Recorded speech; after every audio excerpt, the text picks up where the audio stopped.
এই হচ্ছে আজকে আমার ক্লায়েন্ট। কাকিও বলতে পারো, কোনো অসুবিধা নেই। তো ওই কাকি আজকে আমার থেকে মানে মেকআপ করার খুব ইচ্ছা। তো কাকির থেকে জিজ্ঞেস করি যে আজকে ওনার মেকআপটা কি ধরনের চাই। আমার আজকে মেকআপটা একদম সিম্পল চাই। আর আগে আমি বহুত অনেক মেকআপ করছি কিন্তু ভাল লাগে নাই।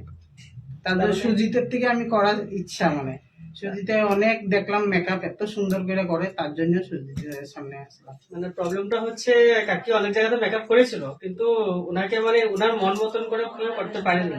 আর আমি ওই দিন বিয়ে যে দেখেছিলাম মেকআপটা ওভার হয়ে গেছিল। তো তাই আজকে কাকিকে আমি নিজে হাতে করাবো, দেখি কি হয়। বাকিটা পরে দেখাচ্ছি। Bye bye. কাকি, ফাইনালি তোমার মেকআপটা হয়ে গেল। তো কেমন হয়েছে বলো?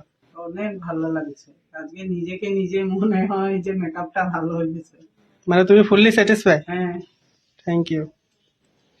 তো তার জন্য বলছি, হুম। জেনে শুনে সবকিছু আগে দেখে নিবে, তারপরে কাউকে বুক করবে, হুম। তারপর তুমি সুন্দর মতো মেকআপ করবে, পার্টিতে যাবে।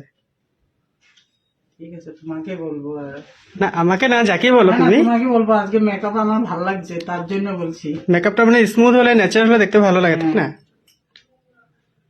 সত্যি ভালো লাগতেছে দেখতে আজকে।